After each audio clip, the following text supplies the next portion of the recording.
Hello to my lovely Leos out there. This is Dr. Leona coming in for your weekly reading. This is for May 8th all the way to the 15th, guys. We're heading to that mid-May point.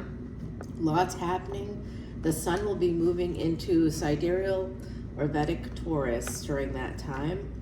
We have big moves happening. When the sun does that, Jupiter is combust, baby. Jupiter actually goes combust relatively soon because as the sun approaches Jupiter, gets closer and closer, anywhere between 5 and 15 degrees, a planet can go combust because it's a technical conjunction with the sun. We'll also have Venus conjunct with the sun. That's also happening right now, which is a Taurian sign, fixed energy. Will be affected by this, my beautiful Leos. The sun is your ruling planet.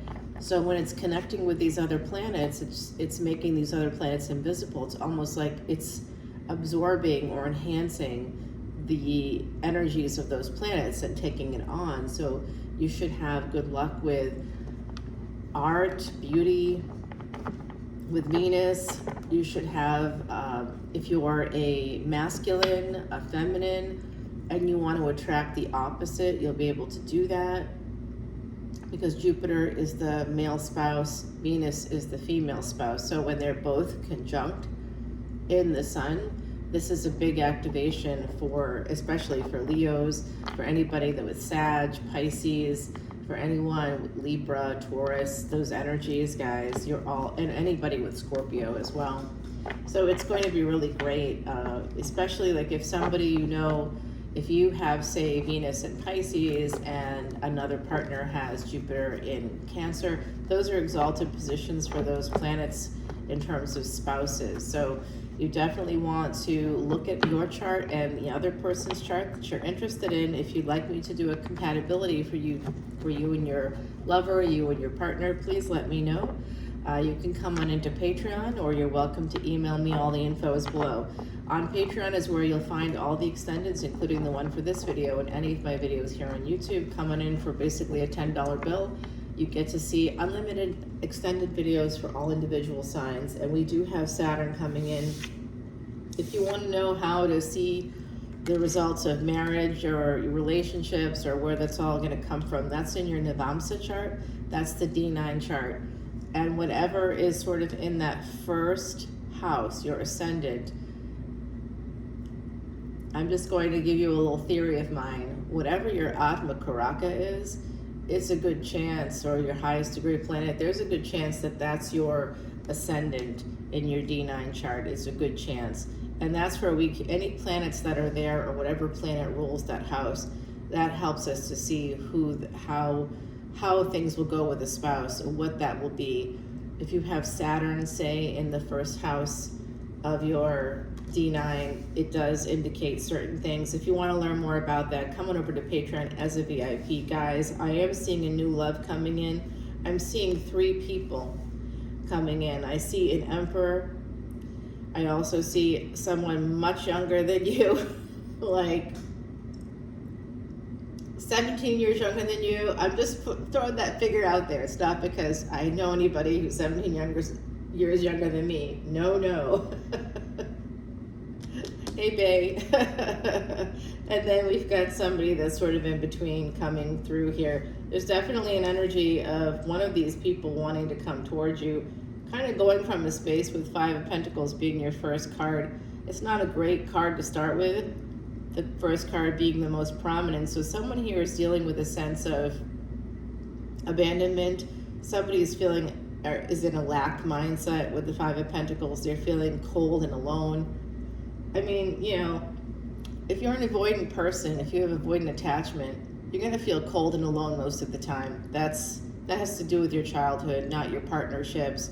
And you'll project that onto your partnerships over and over again. There's a boomerang avoidant. There's a few different categories of avoidance that I think just absolutely, it's one big mind fuck. And if you pick up on any traits that a person you're engaging with romantically is avoidant, like they do a total flip on you, they flip the script on you, that is time to hit the road, Jack, because you do not want to, I'm telling you, I dealt with that for decades. It's not a fun time.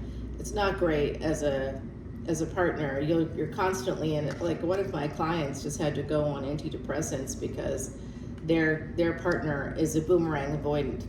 So everything's fine, everything's fine, everything's fine until it isn't. And when it isn't, it really isn't. And then they say mean things like, I don't love you and I've never been in love with you. That's what avoidance will do. They will push you away.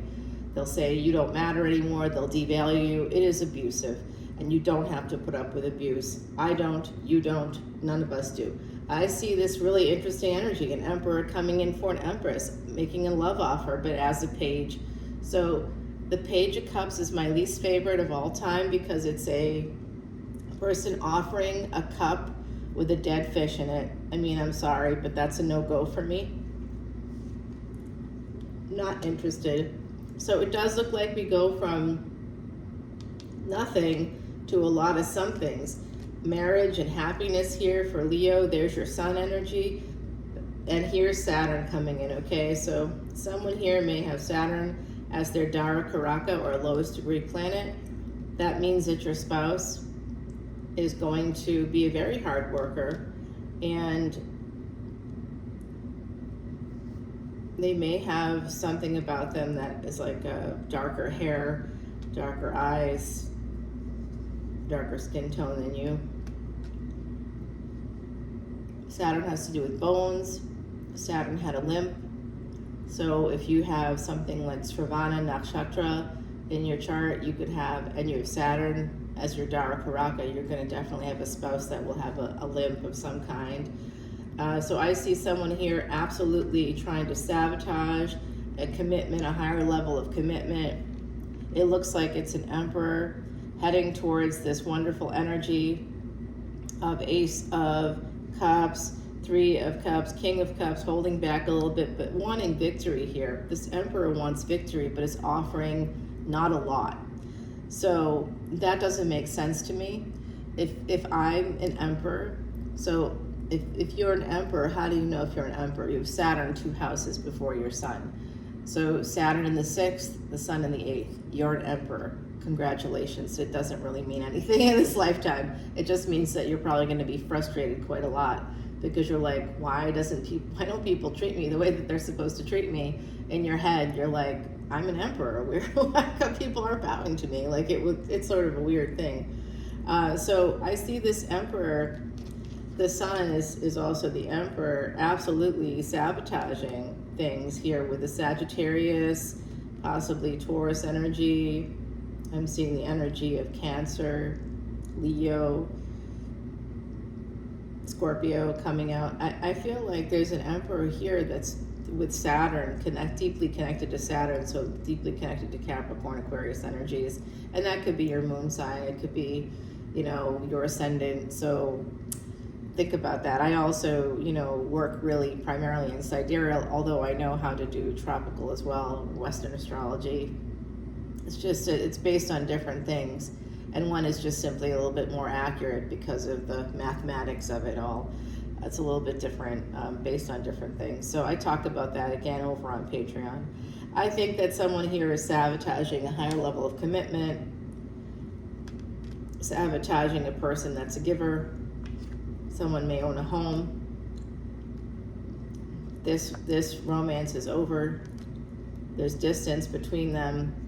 And then somebody decides, it could be Scorpio. If Leo, I see 3 people coming towards you. So if someone has Scorpio placements, I just met somebody the other day who's Western, and Western is a Scorpio, but they're Sagittarius in Western, they're Scorpio in Vedic, but they have Scorpio placements. And so as a person with Scorpio placements myself and Leo placements, I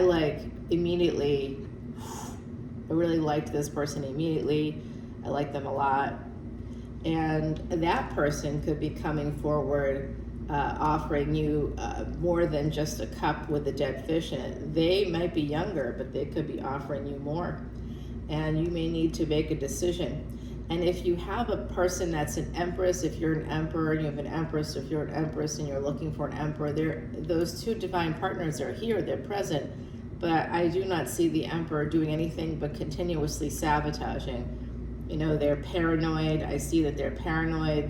They withdraw. They're avoidant. They're paranoid. This person, they hold back on their feelings. They want victory. They want success, but they refuse to do the work. What is the work? Therapy is the work. If you have avoidant attachment, or you have avoidant personality disorder, or whatever, if you know that you're avoidant and you're not in therapy, you're never going to have a relationship that's going to work for anybody but you. So that's not really very fair or nice or kind. So 2 of Swords and the 3 of Wands. Yeah, like I said, sort of a lot of pain coming in here, Leo. I think that someone is trying to make a decision, and there is an avoidant aspect, and also an aspect here that someone has just been hurt a lot. Leo, I know that's probably you, because it's me too. With my Leo energies, I know that. I know that we give too much. Leo is very generous, very kind, and I've met Leo ascendants who are not as generous or kind as I've been to them. So I don't know how that works exactly, but I know that with my Leo placements, that's part of the energy, right? We just want to give to people that we care about. And I see someone here trying to make a decision, thinking about this offer to have a relationship with, I think, someone with Scorpio, Cancer placements here. There's also Taurus, Leo. I think that it's the younger person coming in for you. Yes, it is. And, you know, sort of deciding to have a new beginning, even though you're afraid of pain. So just be careful of that energy yourself. Some of you might be, I see you're afraid it's like doomed to failure. Yeah, you've been hurt a few times. There's also that energy of that Emperor, which is Pisces, Aries energy for me. And they drive the chariot, so they may have visited your home, or they may be driving by your home. I don't know, pick your poison. But it does look to me like that person's upside down about the fact that they didn't succeed. 12-12, as I'm saying that, they did not get their Empress. If they want to get their Empress, they have to put in effort. And if they're an avoidant person, that means going to a therapist and fixing that shit. Because if you don't do it, if you know you're avoidant, if you know that you don't love like other people, that you're afraid that people don't generally love you back, that they're not thinking about you, that's all based on insecure attachment. Obviously, you had issues either in a long-term relationship as an adult and or as a child. Okay, any competent therapist out there, anybody that's even remotely competent and effective, could help you understand that, and could also help teach you how to have secure attachment. It does take effort. You have to put in the effort. If you're saying I'm working on it, and you're not going to therapy for things like this, you are not working on it. I'm sorry to be harsh with everybody today, but it is May and it is Mental Health Awareness Month, and that is my field, my professional field, so I'm absolutely not going to mince words when it comes to stuff that I'm seeing here. It definitely slows down all the energies. It definitely creates all kinds of obstacles that have to be pushed through, and an Empress, you know, may or may not wait for that. You know, they don't have to. There's the Lover's energy. It looks like somebody's making a permanent decision, telling the truth about something here. Oh boy. So guys, yeah, there's something happening here. I'm going to share that with you over on the other side on Patreon. Go check me out over there. I'm going to get you an oracle card right now. It is Beauty of Age. Okay, then this is definitely about that younger, there's like a May, December kind of an energy here. Maybe somebody that's in their 50s with somebody that's in their 30s. I don't know, I'm sort of seeing like 16, 17 years. It could end up working out here. There's someone very young, much younger with this wisteria. That's early spring. So somebody that's sort of like in their 30s, looking at somebody a little bit older who looks pretty good, and they're like, damn, I don't care how old you are hotter than anybody else I've ever met. Let's go. That's a smart person. Okay, there's actually a movie out right now. I think it's Is it on Prime maybe or Netflix? I forget, but it's with Anne Hathaway, and she's like 40 something and dating a 24-year-old. I don't advocate for that because that's just cray cray. I mean, you shouldn't be 40 dating a 20-year-old. But when people are in their 30s, it's about the same. It does, like, there's not much maturity after that, frankly. You know, you just get older, you get more afraid, you get more hurt, you get a little more jaded. That's about it. All right, guys, I see this is connected to the 6. This landed on the 6 of Cups here, and it's kind of pointing to the King of Cups, rather, to the 6 of Wands. So this has to do with somebody wanting victory. Whoever the King of Cups is in your energy, could be you, could be someone else, they want to have a victory with you. I think that's a Scorpio. TBH, I think that's a Scorpio, a younger Scorpio, possibly coming in to shake up the house, basically saying, hey, I know that I live here and you live there, but I want to get with you. I want to be with you. Let's make this happen. And you know, I think that if you look at your D9 chart, come on over to Patreon. I'll share that video is right there for you, telling you about relationships and how you can see who you are in that relationship, and what in the D1 charts, in your birth charts, what we want to see with planets like Venus, Jupiter, like having someone else that has Rahu where you have your Venus. Wow, that's a powerful combination. Something like that, really great combination. So come on over to Patreon. I'll see you there. Bye, Leo.